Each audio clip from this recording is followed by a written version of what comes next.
What's up, everybody? Once again, it is I, James, coming to you from the Nerdy Mewzings podcast studio. I am super excited to be joined by one of a very small list right now of returning guests, Miss Erica Durso. How are you doing today, Erica? Hi, I'm pretty good. Thank you. Good. That's awesome. You're amongst a very small group that has returned for an episode now. I think there's probably been about 6 or 7 of you in total now, including yourself. That's really cool. Yeah, I'm really happy you invited me again. I had a nice time Awesome. the last time we chatted. Yeah, and a lot has happened since then because when you were on here before, you had a super secret project that couldn't talk about. And now the as they say, the cat is out of the bag, or in this instance, the bat is out of the bag, because you Yeah. worked on the Immortal Legend Batman title. That had to be very hard to keep secret because it has to be so exciting to be working on something that big. Oh, yes. Luckily, I have a lot of friends who are not into the comic industry, so I vented with them and There said, you I'm go. doing Batman. They're And like, I don't so, even know what that is. yeah, quite. I think the hardest part was working on it and not being able to show anything for so long. For sure. Yeah, not even like probably very selective with what little teaser type of things you could show and everything, right? I assume they want you to keep that pretty secret.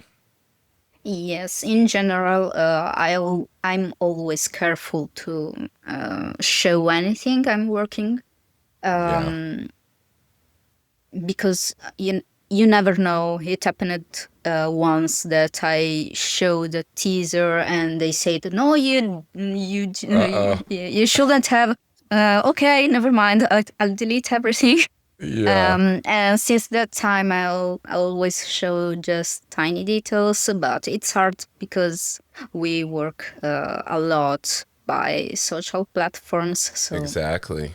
Well, yeah, and self promotion is so important on these platforms, and when you can't really show the thing you're doing, that makes it a little more difficult. yes, well, So nice you shirt, by the way. Thank you. I had to. It was so appropriate for this one. I said I Yes, gotta go in my closet. Which one do you have? You got uh, a non I have the Batman? competitors now. Oh, I almost wore. I almost wore a Marvel one, but then I said, you know what? She did the Batman title. I gotta wear the Batman today. I would like to have a Batman shirt. Never, I didn't find the right one, Yeah. but Now, are you somebody who leans more towards one side or the other? I don't want to get you in trouble, but with the titles, do you find yourself more drawn to Marvel over DC, or do you have things, titles that you like equally of both? I really don't have preferences because my biggest joy is to be able to draw comics Yeah. and tell stories. So, if I had to say, in this period, I could be mm, more happy to work with DC comics, Okay. um, just because I work with Marvel um, with little projects like covers mainly. I Mm-hmm. only did a couple of interiors, and it was never a full series. Yeah. But every time they ask me to draw female characters that I am aware I'm maybe more, uh, you know, good at drawing females than Right. males, but at the same time, I feel a little um, limited to specific Yes. um, um, character type. So I was a little tired Hmm. of receiving only that offers. So I was really happy when they asked me to draw Batman. Yeah, that had to be exciting. And I understand what you're saying because it's almost like for actors, there's a term called typecasting, to where like the guy or gal is always in the comedy, the romantic comedy, or this type of drama. They're always cast in those roles. So as an artist, yeah, you get known for maybe drawing a female figure, drawing male figure, and then it kind of can limit the type of work that you are given. So for you to get on the Batman book, how did that all come to be now that we can talk about it? So the first day I received the offer, uh, I was not believing it Yeah, I really. bet. Um, I also had to turn off uh, a work that I already accepted at the time. Oh, wow. Okay. Um, I felt bad at the beginning because both of them were interesting for me. And after a long time drawing Inferno Red 2, I wanted to change, genre, Yeah. because it felt heavy being on the same stuff for a Right. whole year. Um, and both of the projects would have offered me an interesting way to change and explore also a new style. Um, but in the end, I decided for Batman because well, it's Batman. You can you Exactly. can really you know. Um, so that's it, and it's it's hard because I wasn't used to work on a series from a long time, and I was used to work on a creator on it for Yeah. 5 years already. So it was a little hard to get back on uh, this working routine. I can imagine. But at the same time, I didn't feel drained from it. So I'm really tired, but I'm not exhausted from mentally exhausted. So Yeah. it's not a burnout really. It's just I'm tired because I'm working a lot, but not not mentally. I could go on for a few numbers. Yeah. Well, it has to be a lot of that has to be from all the excitement of it and the weight of being on such a big project. You know, that the adrenaline can carry you quite far when you're excited to be working on Batman. Do you kind of have an idea of how they discovered you or how they came to place you on the title? Um, well, mm, basically, if you have noticed, the team is the same as Inferno Red. So Hmm. the difference is that in Inferno Red, Kyle just helped out, but this time Kyle is writing along with Matt Groom, and they already had in mind me. I Nice. think, at least this is what I understood. Maybe I misunderstood, but I hope it's not, because it's nice. And it was Kyle that called me and asked me, "Are you free after Inferno Red? Because would you like to do Batman with us?" And I was, "Oh yes, I want to do Batman." Um, and they asked Igor as well to color. Um, so it's the same team as Inferno Red, just on another title. Yeah. Um, so it was nice they thought about me again for uh, such a big project. Yeah, it's definitely very special, and it had to be, something to do with that. Like they knew what you could do, what you're capable of, and probably put in a little bit of a good word for you. So that's really neat. So with this title, it is a very different design of Batman and kind of a different take on Batman. So for you, how much of the character design process were you involved with? Did you get to submit a lot of different designs and in a lot of different looks for the character? I started from the designs of Dan Mora for the costumes. Yeah, From him, I received uh, all the costumes ideas, the ship design, and the accessories from Batman, and maybe some other stuff. Um, but they left me the designs for the characters, the main characters. right. So I decided the outfit of Bruce Wayne and the enemies and the design of the shadows as well. That's awesome. Yes, all, I felt a lot of pressure because I had to not compete, but keep up with the standards of Dan Mora, and Oh he's man, great. And I he's have a amazing. lot of, yes, I look at his work from a long time. I think from when he worked on Klaus.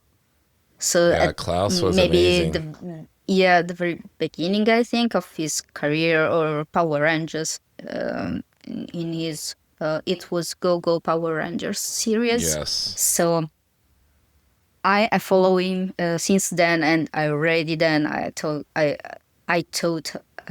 how good he was. So it's hard to work with someone you feel he's such professional and Yeah. good. So I feel a little, I'm just the one. Well, I think Dan makes a lot of people feel that way. Like him and Jorge Jimenez right now, they're kind of the two at DC that are just everything they touch ends up being amazing.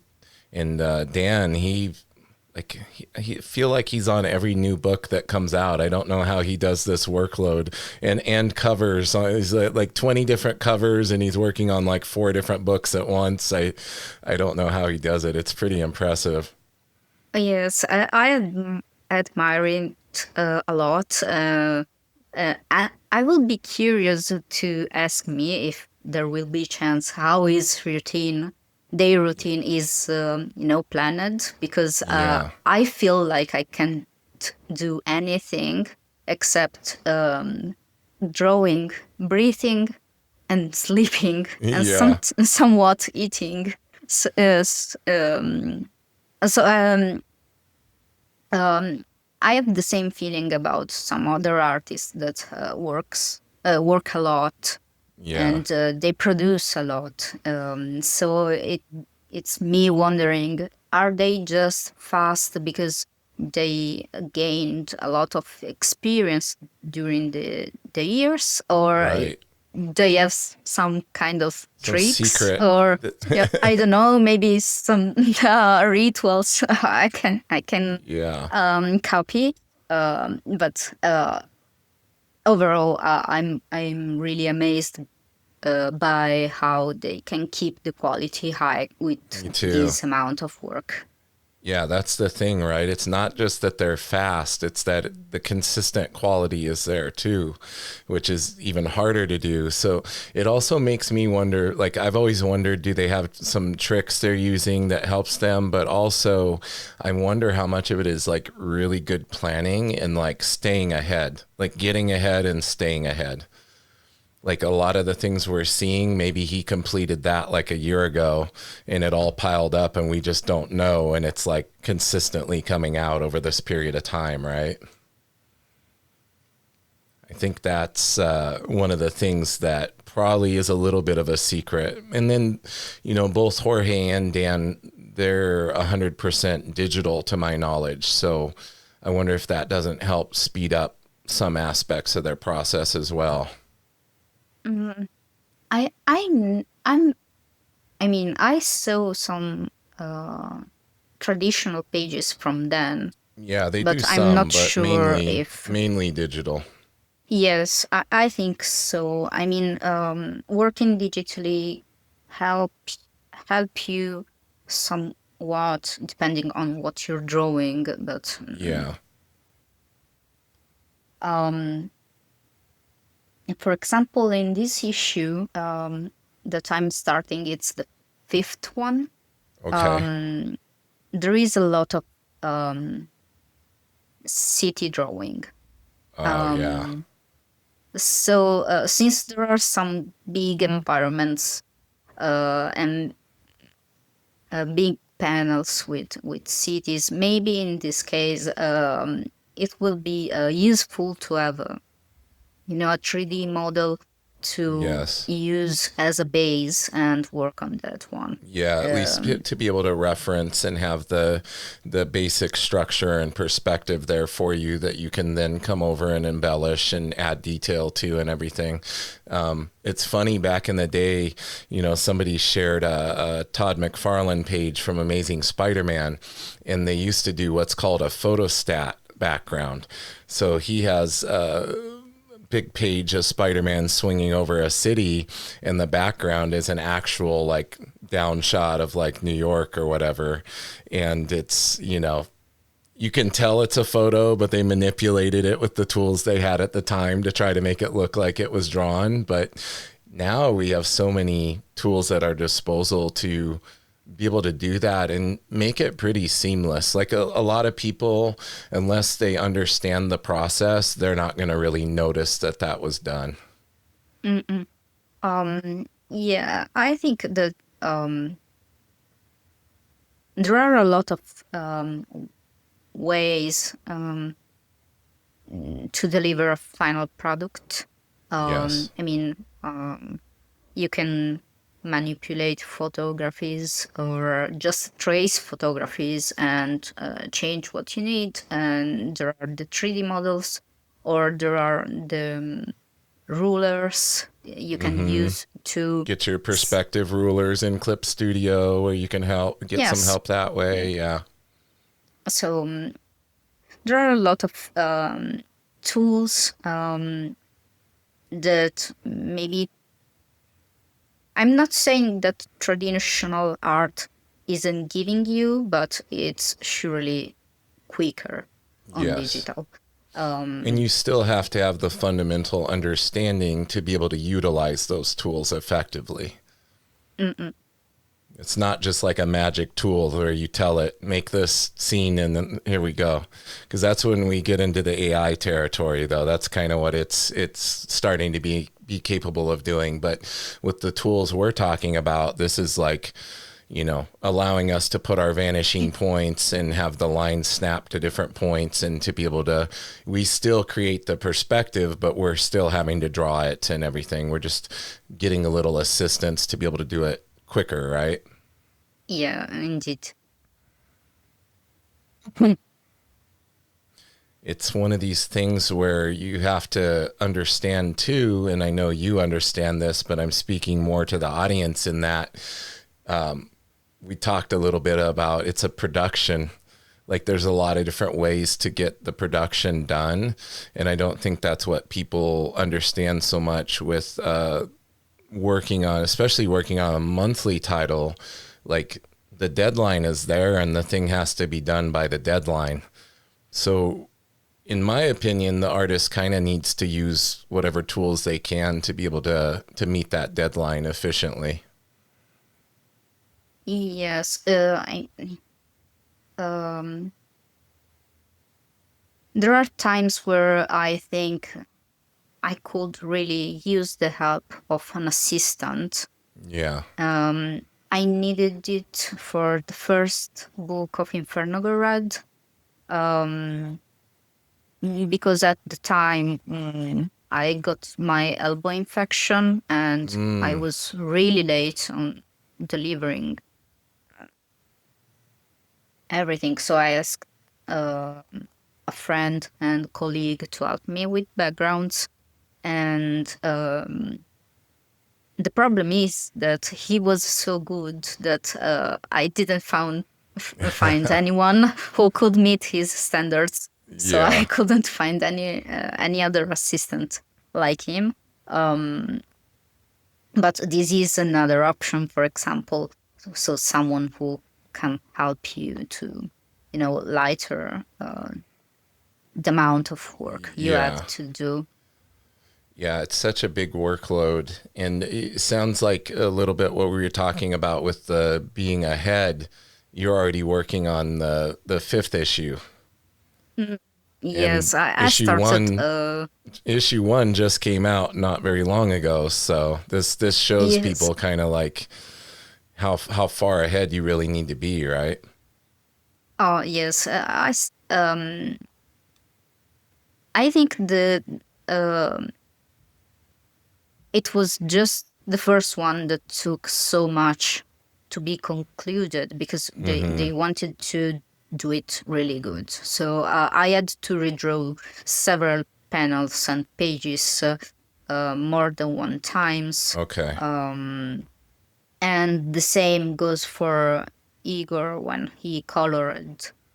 So he changed a lot. For example, in the first draft, I think that the first page wasn't even like this. So the main character was wearing another color of Okay. suit. The planet was another color. Atmosphere was different, and everything changed. And I think it's fair. They wanted a big impact for the first For issue. So sure. Yeah.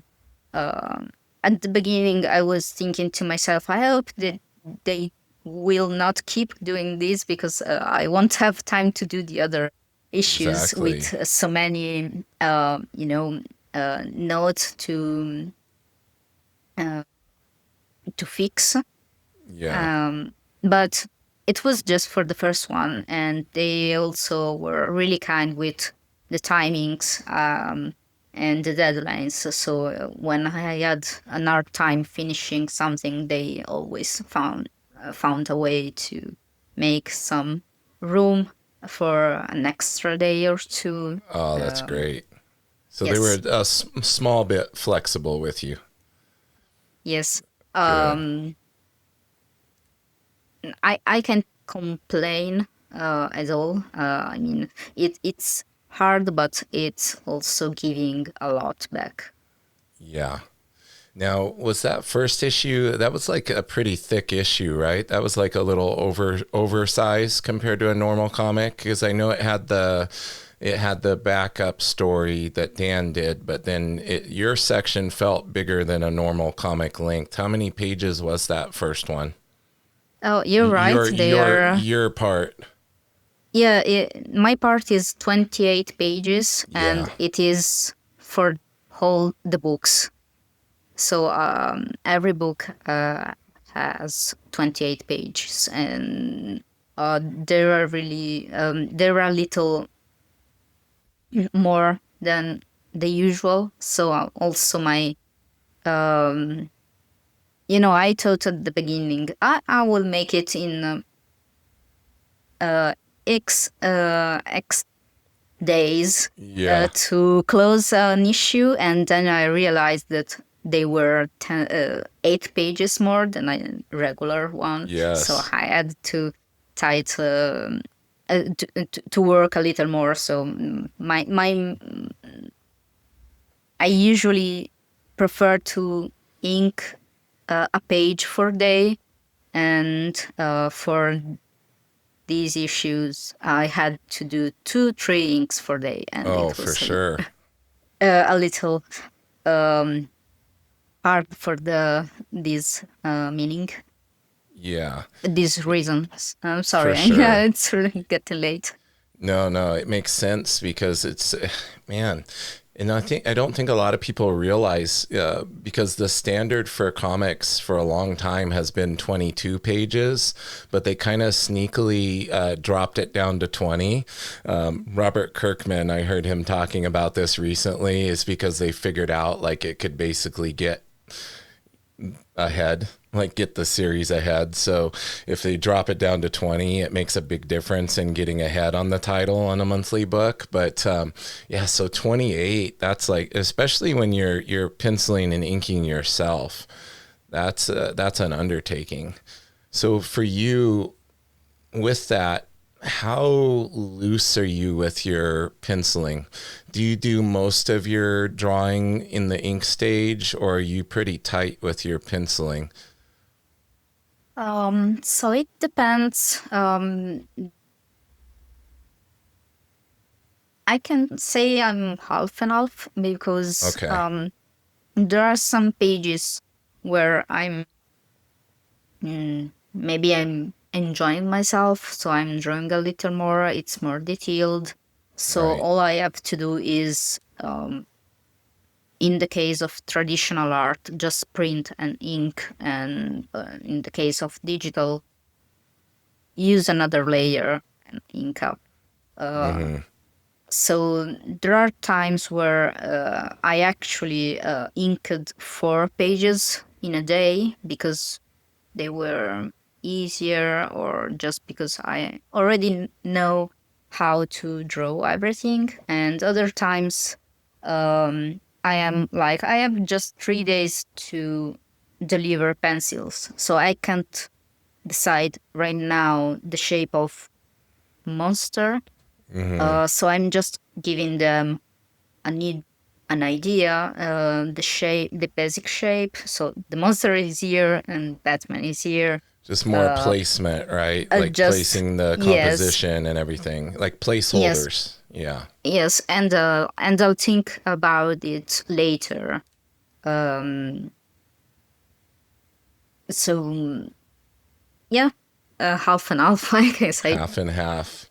Yeah, it's hard because like I'm finding this now that I'm experimenting more with like inking my own art, and I was always so scared of it, but now I'm kind of learning like where I can leave room and not have to go in and be as detailed in the penciling stage, and I can kind of change things on the inking stage. But I used to be so afraid of messing up, especially if it's traditional. And then I'm like, oh no, it's permanent, like with the ink. But then you realize, like, oh, we have whiteout and all these different things we can use, even if it's traditional. But with digital inking, it freed me up a lot more. I think I don't think of it as so permanent. So I'm like, I'm a little more free. So I've been kind of enjoying that. But now I'm trying to take that and translate it into when I do it traditionally and not feel so precious with it. Do you find that difficult? I know we talked before about some things, and it's like as an artist or aspiring artist, like certain areas like that can be really intimidating. Um, yes, but I think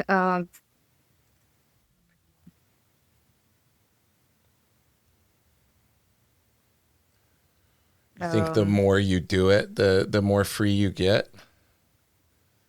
no, I was thinking that sorry, I can't find the right word, so I'll Oh, try no to problem. find another way to tell it. By the way, Yes. so basically, maybe at the beginning, when you're drawing traditional, you're scared to um, do mistakes and saying, "Oh, I'll have to draw again the whole page." And now I'm more like, you know what?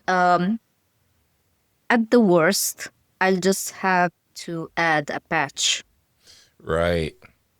Um, and what could possibly be worse than, I don't know, a whole cup of water uh, fall on the page, and I mean, if I don't keep water close, Yeah. everything's good. So Yeah. all I have to do is just being relaxed and have close to me a bunch of white acrylics to cover up, and Yeah. at at the worst, I can always patch up or patch up on digital later. That's what I was So going to say. A lot of people are doing digital patches now on the traditional if something is yes, messed up. for example, I have a page. I think that I can actually show it eventually. Yeah. By the way, there is there is the one with it's I think it's in the first you know the beginning of the first issue when Yeah. Batman is keeping the man by the close to the I can't find the word. He's keeping Close to. the man by the neck, Yeah. and Over the he's edge. yes, edge. Yes. Thank you. Yes. No worries. Um, and I was working on it, and when I looked at the page from far, I said, "Oh my God!" So the head of the man was twice bigger. It was huge, but didn't want to put a patch on that one. So I said, I'll fix it later. Fix And it in digital. yes, so in digital the head is right, And and it's so on the easy to page it's fix. a little big.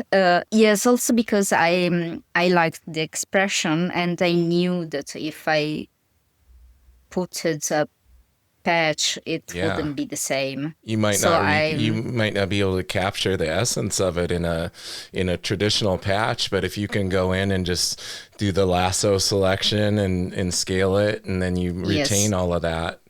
And again, now maybe the original page isn't perfect, or maybe it's perfectly imperfect now. Maybe somebody will yes. want the original because it's special, it's different than what's in the issue. Oh, yes, actually, there is someone who ordered it. There you go. So I have some pages are still available, but I've sold the biggest one. That's awesome. So, and that's the other benefit of doing some traditional work is that you actually have the original to sell, right? Yes, I mean, you can always. I have people that suggested me to print the inks that I did in digital and Mm-hmm. ink them again. But I've never felt while doing so because it felt like it's not the original, it's a recreation of the original. Exactly. Yeah. So I can be closer as much as I want, but it won't ever be the same that is printed on the comic. So I feel Yeah. bad selling them as Yeah. I original would. art, you know? I think I would too. Yeah. Yeah. And there's something as somebody that collects original art, I can tell you, like, I like the page that has the texture and I can see where the white out was applied and all these different mistakes and changes and all of this. So like having just a printed version of something that looks perfect isn't the same. Yes, and I mean, I could accept it if it's, you know, maybe there is a page I really like in issue 2, but it's digital, and Yeah. the whole issue of issue 2 and 3 are digital because I Okay. hadn't a lot of time.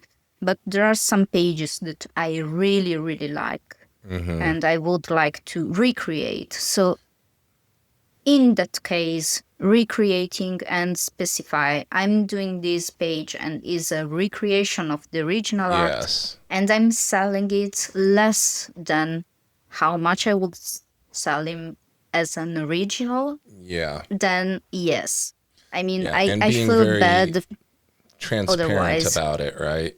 Yeah, being Yes. very transparent that, hey, this issue was all digital. This is my recreation. If you would like it, here's how much. It's a little discount. Like, I think that's cool. I think that communication is important too, because the fan or the collector may not know, right? And then they might get upset after the fact. Hey, wait a second, this isn't actual original. Yes. Yeah. Yeah, that's a tough spot to be in, especially, when you're as an artist. Like, I don't think people realize how the importance of having originals to sell, to like supplement income and everything. It can be a big part of making a living as an artist. Yes, it's something that I never considered before starting. Right.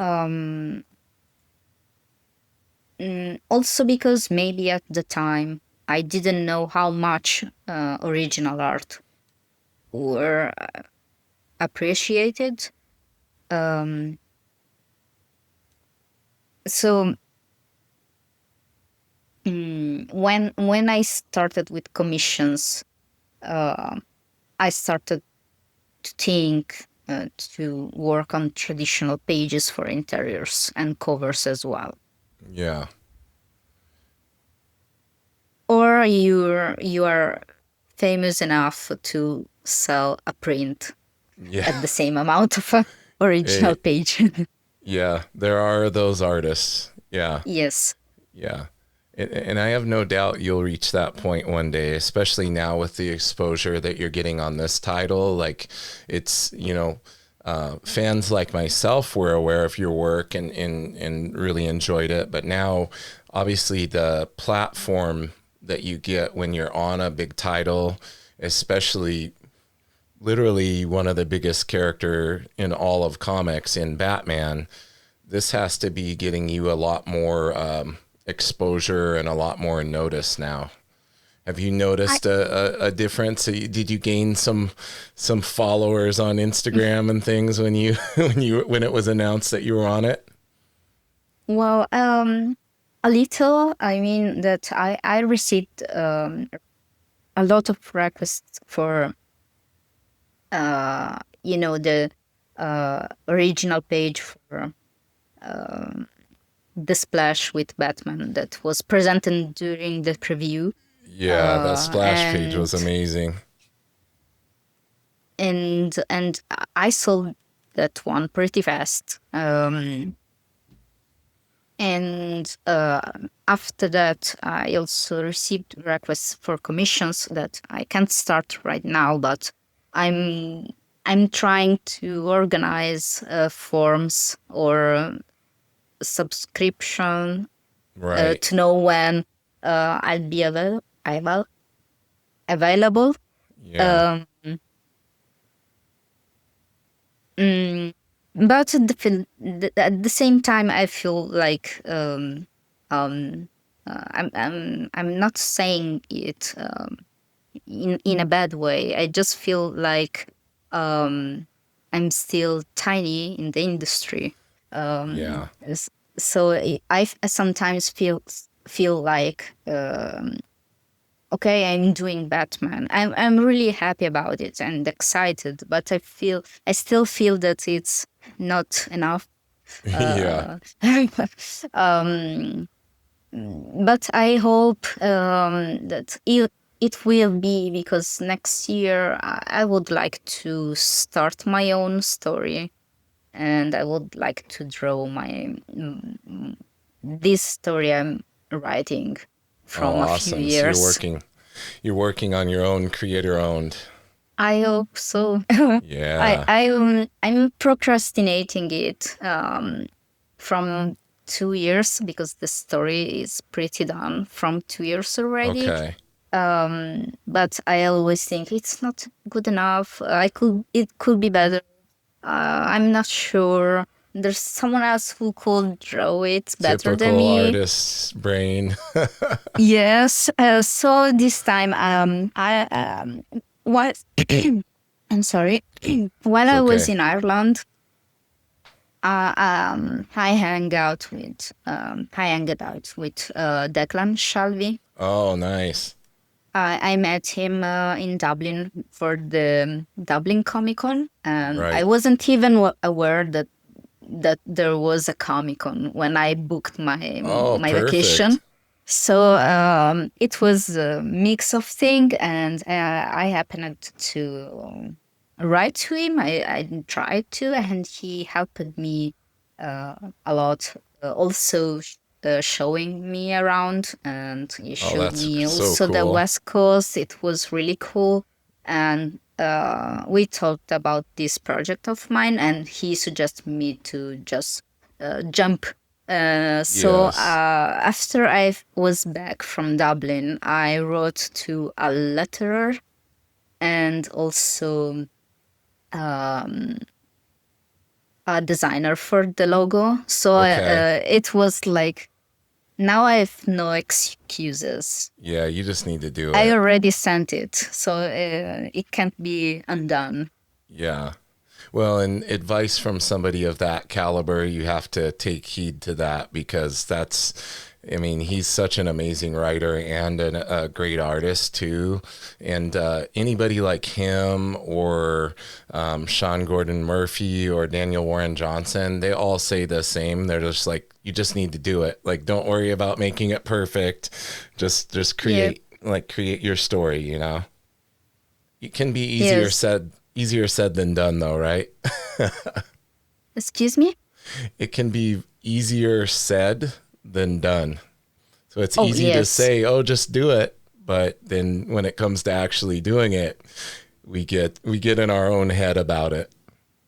Yes, it's true, but it's also true that maybe in some, sometimes I have to remember that I'm drawing comics. Comics are Yeah, for fun. exactly. They're something fun. So I'm not going on, I'm not going to do a surgery Yeah, where I yeah, have to be prepared and I'm doing comics. So I don't even think that the first comics were created had so much thinking as no, not at much all. as we have now. So I I said, think we have the okay, I'll luxury. just try. We have a luxury nowadays to kind of overanalyze things in this regard. Yes. Comics back in the day was more like again about just the production and getting them done. Like they didn't put the same thought into it that we do, and especially with the brain of an artist, like we always overthink all these things. But I think it was Jake Parker. He put out that video many years ago. He said, "Finished, not perfect." Oh, yes. I should tattoo it I like him. know, right? Yeah. I try to follow that, but it's so hard. I have a picture behind me that's covered in whiteout right now, and I'm like, oh, I should just start over. But then I'm like, oh, maybe just finish that one and then do the next one better. You know, it's always this struggle. It is. Sometimes my head is clear enough to think that even if it's bad, there will be a time where I'll be better than this. Yes, So it's just um, how can I say a time perspective. yeah, And we're not we we can't be perfect because exactly. we'll be better the day after. Yes. Yeah, the trick is to just keep moving forward and being consistent and, you know, producing, keep taking action and producing, and over Yes, time you will improve, right? exactly. Well, Erica, I want to give you a chance here towards the end to let everybody know anything you can talk about that they should be on the lookout for. I'm assuming most of it's going to be the upcoming issues of Immortal Legend Batman. Yes, right now I'm working on just on this project. So, No secret projects to keep from me this time. there is my story, but Okay, that's kind of a secret, yeah. I can't talk about it, but I can maybe give a hint as I did to some colleagues. Yeah. So put in a mixer, John Wick, Ghost Okay. Rider, and Spirited Away from Studio Ghibli. Oh, wow. That is an And interesting combination. yes, it is. And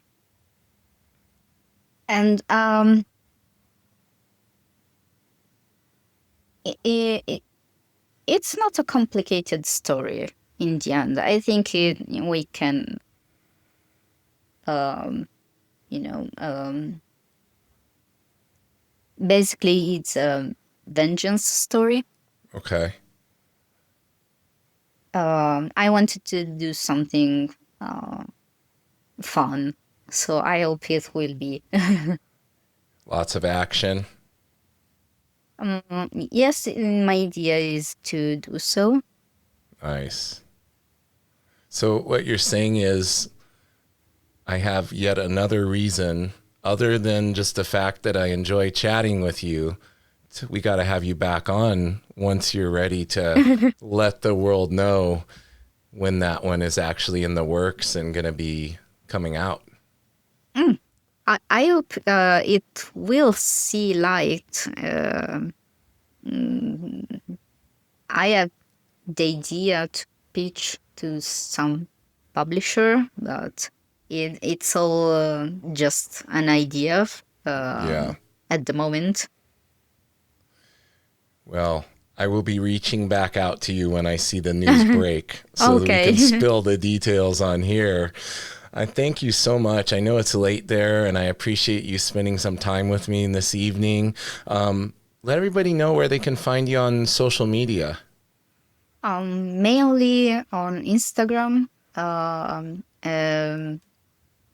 I also have other accounts, but I'm not really social lately Yeah. because of reasons.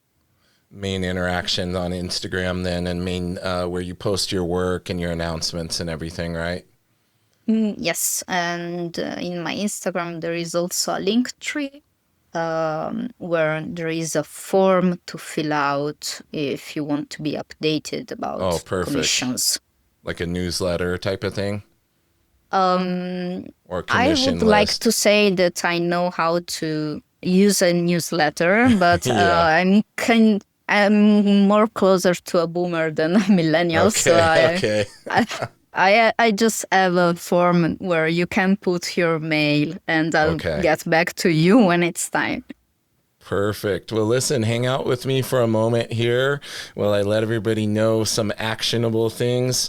First action is to make sure you go follow Erica on social media. If you are listening to this, you will get the links to those in the description on YouTube as well as any major podcast platform.